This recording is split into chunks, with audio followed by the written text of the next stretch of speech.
آج کی درد بھری کہانی میں آپ سب کا سواگت ہے۔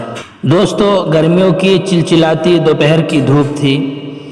دور دور تک کہیں انسانوں کا کوئی وجود نہیں تھا۔ کبھی کبھار کوئی انسانی چہرہ سڑک پر نظر آ جاتا تو زندگی کے آثار جاگ اٹھتے۔ آج صبح سے دکان پر کوئی گراہک نہیں آ رہا تھا۔ میں سخت ٹینشن کے عالم میں اپنے آپ سے الجھ رہا تھا۔ تبھی ایک گاڑی پوری قوت سے بریک لگا کر میری دکان کے سامنے آ کر رکی۔ دروازہ کھول کر کوئی تیزی سے نکلا۔ میرے غصے کی کوئی انتہا نہ رہی۔ ایک تو پہلے سے ہی کوئی دکان پر گراہک نہیں آیا ہے، دوسرے تم نے آنے والے کا راستہ ہی روک دیا۔ ہٹاؤ اسے یہاں سے، لیکن اسے شاید زیادہ ہی جلدی تھی۔ قریب ہی ایک تنگ سی گلی کی طرف بھاگتا ہوا بولا، بس میں ابھی 10 منٹ میں آیا۔ میں غصے سے بے قابو ہو گیا۔ جو آتا ہے یہی کہہ کر چلا جاتا ہے، پھر گھنٹوں تک واپس نہیں آتا۔ ابھی میں آپ کو مزہ چکھاتا ہوں۔ میں نے ادھر ادھر دیکھا، ارد گرد کوئی بھی نظر نہیں آیا۔ نیچے بیٹھ کر گاڑی کے ان کے 2 ٹائروں کی ہوا مکمل طور پر نکال دی جو میرے سامنے تھے۔ پھر فخر سے جھومتا ہوا اپنے اس کارنامے پر اتراتا ہوا اٹھا، دکان بند کی اور گھر چلا گیا۔ اگلے دن آ کر دکان کھولی تو گاڑی ابھی بھی وہی کی وہی کھڑی تھی۔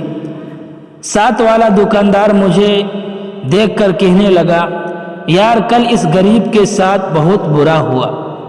اس کا بچہ کل سیڑھیوں سے گرا اور سر پر گہری چوٹ لگنے کی وجہ سے بے ہوش ہو گیا۔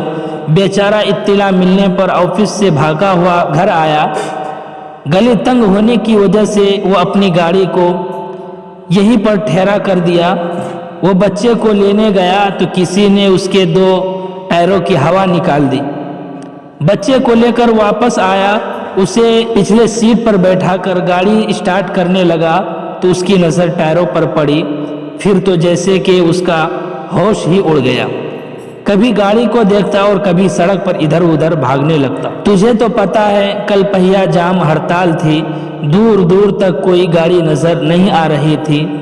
شاید کسی نے اس جوش میں اس کی گاڑی بھی پنچر کر دی۔ بہت ظلم ہوا اس کے ساتھ۔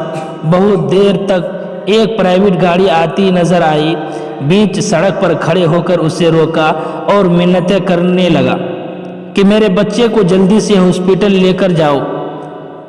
تو اس گاڑی والے نے بڑی محنت کے بعد اس کے بچے کو لے کر ہاسپٹل گیا تو ڈاکٹروں نے کہا کہ آپ نے بچے کو لانے میں بہت دیر کر دی، جب تک اس کی موت ہو چکی تھی۔ مجھے لگا جیسے میں پتھر کا ہو گیا ہوں، نہ اپنی جگہ سے ہل سکتا ہوں نہ بول سکتا ہوں، بس اس کی آواز کانوں میں آ رہی تھی۔ میرے پاس کہنے کو کچھ نہیں تھا۔ جا کر اس سے معافی بھی مانگ لیتا تو کیا ہوتا؟ میری سزا کے لیے یہی کافی تھا کہ عمر بھر اپنے ضمیر کی آگ میں جلتا رہوں۔ دوستو، اگر اس ویڈیو سے آپ کو کوئی نصیحت حاصل ہوئی ہو تو آپ اس ویڈیو کو لائک کیجیے گا اور اپنے دوستوں میں ضرور شیئر کیجیے گا۔ تو چلیے پھر ملیں گے ایک نئی ویڈیو کے ساتھ، جب تک کے لیے دعا میں یاد رکھنا۔